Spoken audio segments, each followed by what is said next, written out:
Hello ladies and gentlemen, this is Yoruus speaking and welcome to the introduction video and later on a spoiler video for the stream that I played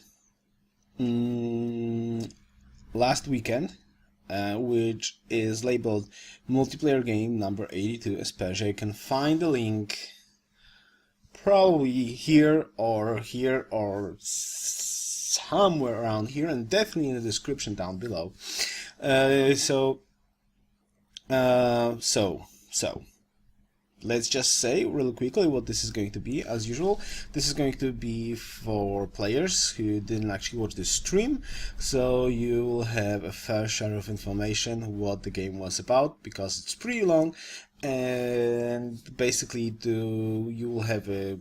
you can check the summary after the initial introduction to check out if the game actually is of interest of you, or maybe you can just skip to the parts you like to watch. Before I will start, a little bit of update.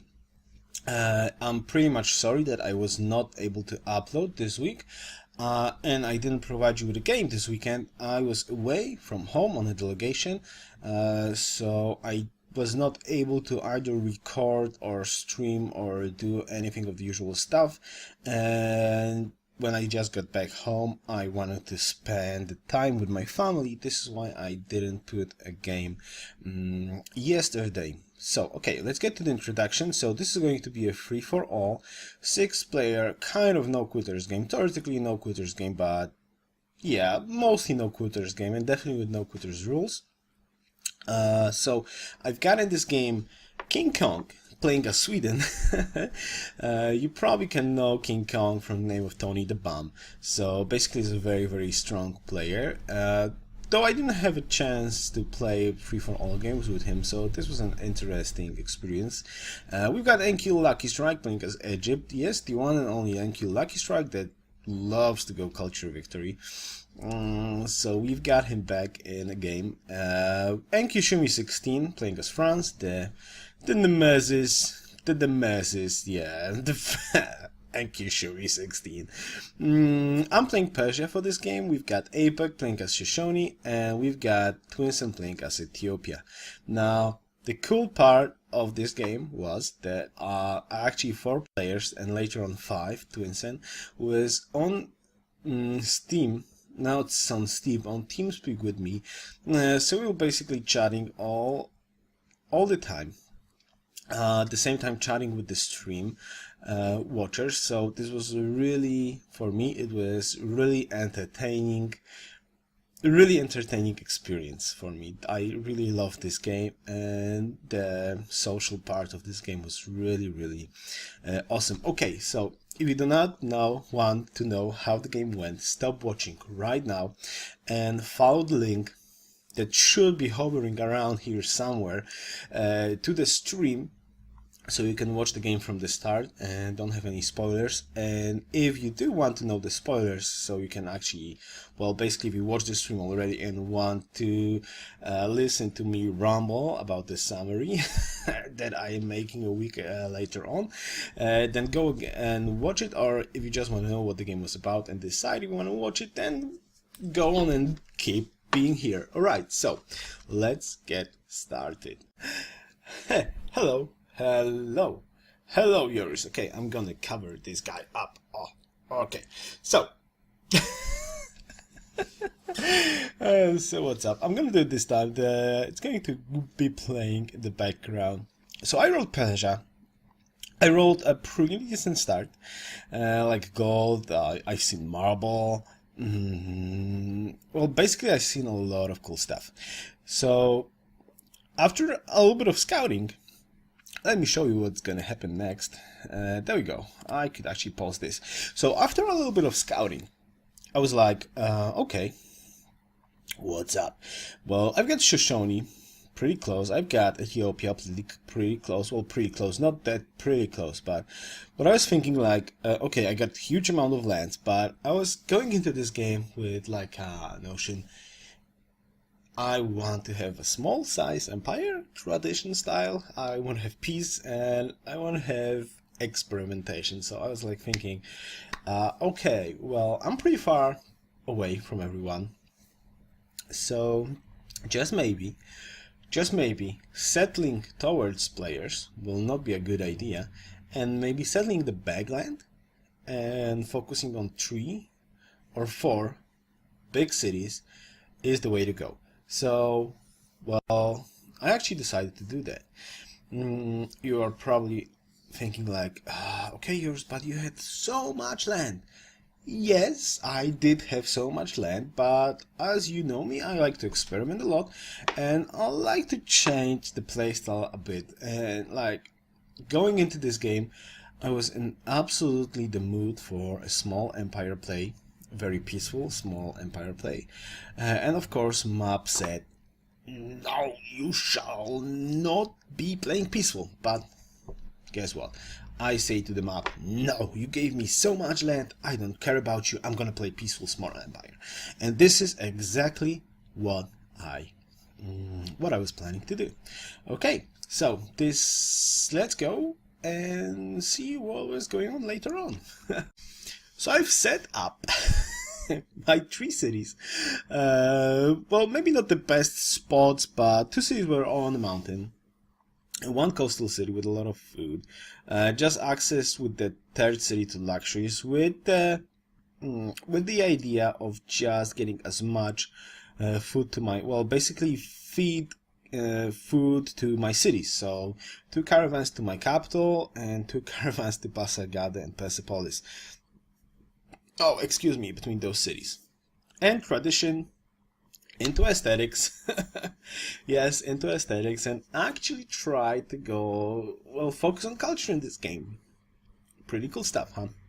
So I was trying to get a lot of wonders.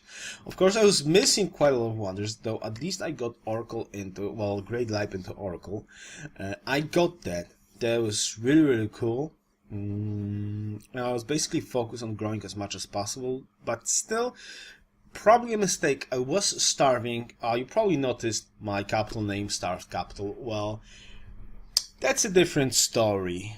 And you actually will have to watch the stream to know this story. I will not tell the story in here, why my capital is named Starved Capital. But what I did definitely was a mistake.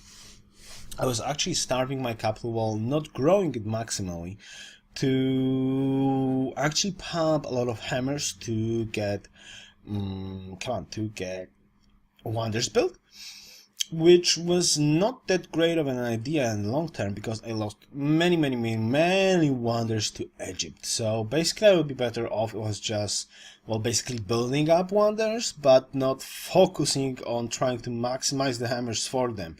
So if I get it, then it's cool, but I would not lose the growth, and that was kind of a mistake.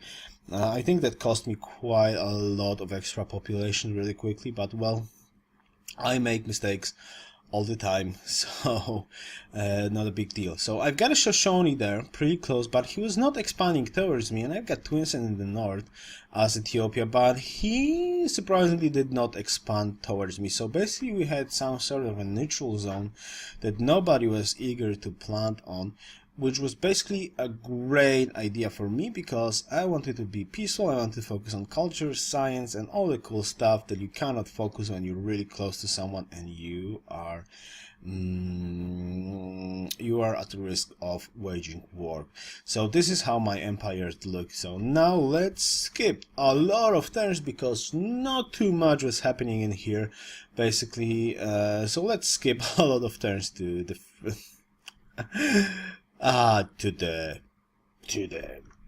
forward, fast forward. Possibly this was look at the nuke zone. So this is possibly quite interesting way of making a summary of the game, but well, this is exactly how this went. For me, this game was all about peaceful until right about now, basically. So from my perspective, there was not much going on. Because, as I said, I was just growing, I was trying to snatch wonders, I was focused on science, and so on and so forth. I got some stealth bombers right now, and you're probably asking, why do you have stealth bombers? Well, the reason is quite simple. Twinsen and Apex, Shoshone and Ethiopia started to fight. Basically, it was very even. well, very even. Ethiopia had enormous amounts of gold. Really, he was focused on gold, going out to Crossy. APOC did the same. There's only one huge difference between those two players. Ethiopia didn't have uranium, and APOC certainly did. So he had the advantage of nuking Ethiopia first. He had that advantage, and that actually caused Twinsen to have quite a lot of troubles there, so he couldn't do much. But later on they made peace, unlike Sweden joined in, didn't do much trouble. In the meantime, as usual, Shumi got a lot of troops, a lot of science, a lot of hammers, so he was basically leading.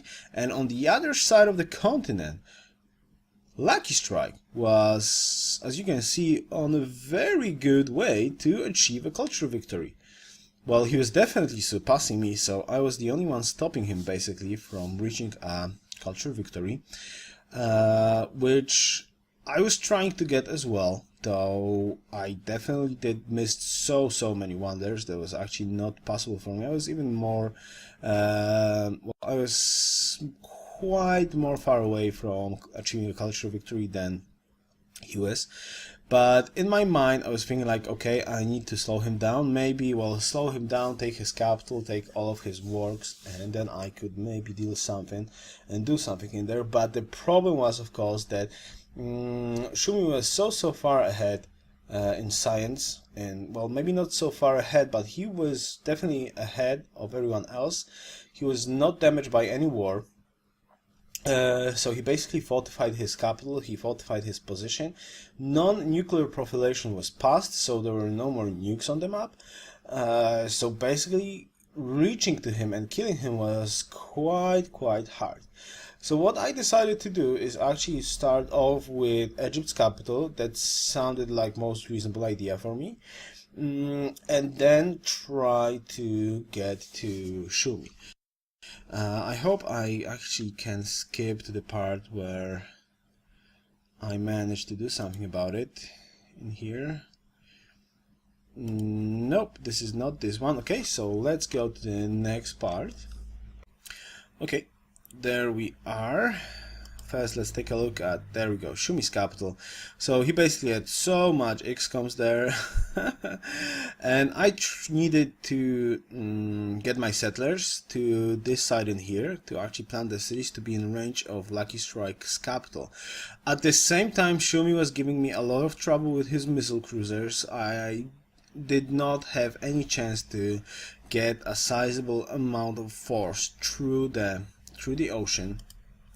But I did manage to plant my two cities, and let's go. Oh, there we go. There we go. So I managed to plant my two cities, get some XComs on top of Lucky Strike's capital, get some bombers in range. So I was going to take Lucky Strike's capital. Sadly enough, that of course did not help me to change the outcome of this game. And the outcome of this game is probably very well known for people who played, who watched the stream and who actually play with me. Well, follow me when I play against Shumi. Well, I did take the capital. Let me show you that one. I did take the capital, and I was on a very good way to kill those two cities. I could have done that easily. Egypt was slowed down, though he was quite away from achieving victory versus me, but the same goes the other way around. I had a clear shot though with a couple of great musicians at France achieving a cultural victory. I would take out Egypt entirely, and he would not plant a city or something like that, so that was working kinda in good favor. But there was a one little thing that needs to be done to make this plan work, and that was kill France. And of course nobody was able to threaten France in any way, and I was not able to reach him either. So there we go. The end screen is yeah, the end is near. What's going on? France launches the spaceship to the orbit basically and wins the science victory. So I couldn't do much in here, though. Anyway, I enjoyed this game very much. First of all, I enjoyed the approach. Definitely something different, and in the end, the huge amount of peace that I had was kind of cool. I was not that far behind. At points, I was first, but that was because I took a very strong capital.